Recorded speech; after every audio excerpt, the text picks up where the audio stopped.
Kitchen बनाते दिमाग में एक चीज़ रहती है कि हॉब लगाएं या कुक टॉप लगाएं। अभी जिनको हॉब नहीं पता है तो हॉब कुछ ऐसा दिखता है, ठीक है, जो आपके काउंटर रहते हैं उसमें बिल्कुल अंदर फिट किया जाता है। और कुक टॉप जो नॉर्मल हम काफ़ी सालों से यूज़ करते आ रहे हैं और मोस्टली घरों में आपको देखने को कुक टॉप भी मिलेगा। तो आज की वीडियो में मैं आपको बताऊंगा कि दोनों में से बेस्ट कौन सा है, क्योंकि जब भी आप मॉड्यूलर किचन बनाओगे या रीडिज़ाइन करोगे दिमाग में रहेगा कि कौन सा लगाए, क्योंकि देखने में हॉब सबसे ज़्यादा प्रीमियम और लग्जरियस लगता है। तो माइंड में रहता है कि इसको लगा देते हैं, भले खर्चा ज़्यादा हो रहा है लेकिन प्रीमियम तो दिख रहा है। लेकिन काफ़ी चीज़ें जो हैं हॉब में है जो कुकटॉप में नहीं है, और जो कुकटॉप में हॉब में नहीं है। तो ये वीडियो देख लो, कंप्लीट डिटेल मिल जाएगी। देखो साथ साथ में दोनों को कंपैरिजन करते जाऊंगी। जब भी आप हॉब या कुक टॉप लेने जाओ, एक चीज हमेशा ध्यान में रखना कि जो उसके बर्नर आपको लेने हैं वो ब्रास के बर्नर लेने हैं।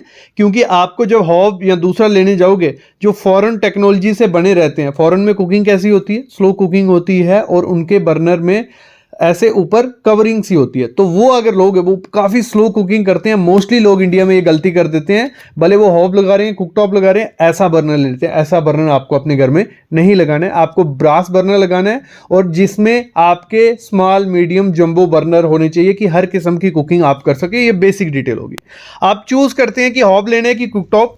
देखो अगर आप हॉब लेते हो अपने घर में तो उसके बेनिफिट बहुत ज़्यादा है। बेनिफिट सबसे पहला क्या है, वो देखने में बहुत ज़्यादा प्रीमियम और एस्थेटिक सा लगता है। क्योंकि उसको लगाया कैसे जाता है, आपका जो भी काउंटर है, भले उसमें टाइल लगी है, मार्बल लगी है, उसकी प्रॉपर से कटिंग होती है और उस हॉब को लाके बीच में फिक्स कर दिया जाता है। देखने में बहुत स्लीक सा, सीमलेस सा लगता है। तो एक एस्थेटिक वे से वो सबसे बेस्ट है।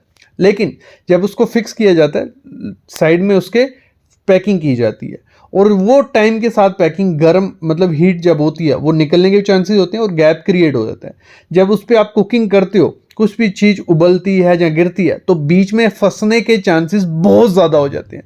तो उसको डेली मेंटेनेंस करना डिफिकल्ट हो जाता है, बहुत मुश्किल रहता है। वैसे कुकटॉप में क्या होगा, मेंटेनेंस ईजी है क्योंकि उसको हमें मार्केट से लाने ना, हमें फिक्स करना है, सीधा रखा। अगर कोई भी चीज़ उबलती है, गिरती है, तो उसको आप इजीली आगे पीछे करके कपड़ा मार के साफ कर सकते हो, कोई दिक्कत नहीं आती है। वैसे इंस्टॉलेशन में अगर जो हॉब है उसको इंस्टॉल कराना है तो उसका खर्चा आपको ज़्यादा पड़ता है, डबल खर्चा पड़ेगा उसको इंस्टॉल कराने का, क्योंकि उसकी कटिंग करके प्रॉपर फिक्स करवाना पड़ता है और उसके लिए स्पेशल लेवर चाहिए। अगर प्रॉपर से फिक्स कटिंग नहीं हुआ तो पूरा का पूरा पत्थर खराब हो सकता है। तो इंस्टॉलेशन में पैसा ज़्यादा लग सकता है अगर आप हॉब अपने घर में लगते हो। बाकी कुकटॉप लाया और रख दिया।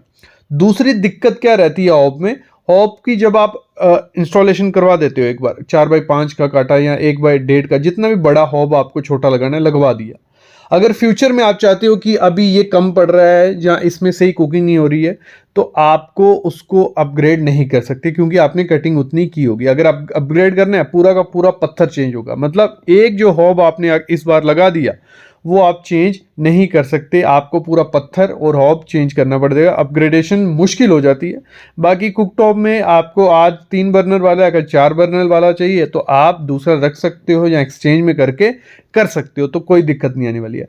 कॉस्टिंग में अगर हम हॉब लगाते हैं तो हॉब कॉस्टिंग में डबल आता है। मतलब आपका जो नॉर्मल अच्छा अगर हॉब लेना है आपको 8,000 से 25,000 रुपये में आपको अच्छा हॉब मिलेगा। बल्कि अगर आप कुकटॉप में जाते हो तो आपका वो 4 से 5,000 रुपये में स्टार्ट हो जाएगा, एक अच्छी टॉप क्वालिटी का।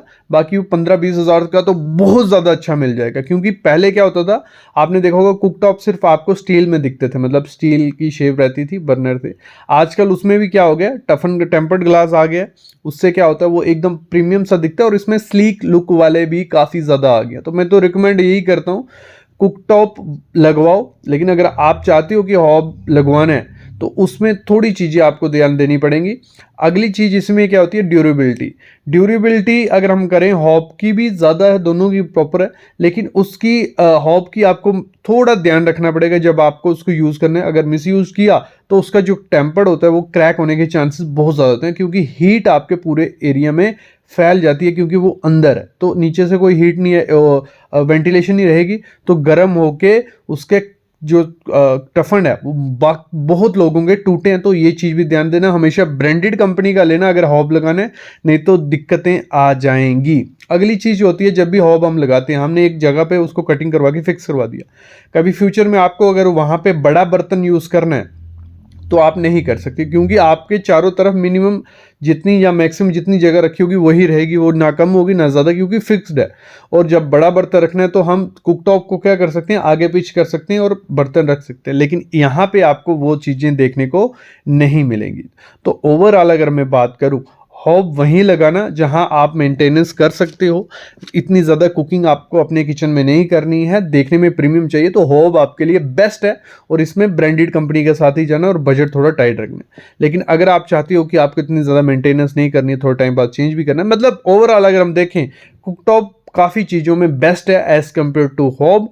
तो मैं तो रिकमेंड यही करता हूँ कि कुकटॉप के साथ जाइए, बस उसमें यही ध्यान देना, कुकटॉप जब लेना है तो उसमें वेराइटीज़ बहुत ज़्यादा है, तो पूरा अच्छे से देख लेना कि आपको 3 बर्नर की ज़रूरत है, 4 बर्नर की ज़रूरत है, और ब्रांडेड के साथ हमेशा जाना है, क्योंकि इसमें कॉम्प्रोमाइज़ मत करना, रिस्क फैक्टर भी रहता है, मेंटेनेंस भी रहती है और कॉस्टिंग भी रहती है। तो मेरे ख्याल में आइडिया लग गया होगा कि आपको अपने घर में हॉब लगाना या कुकटॉप। अभी मैं लेता हूँ अलविदा, थैंक यू गाइस।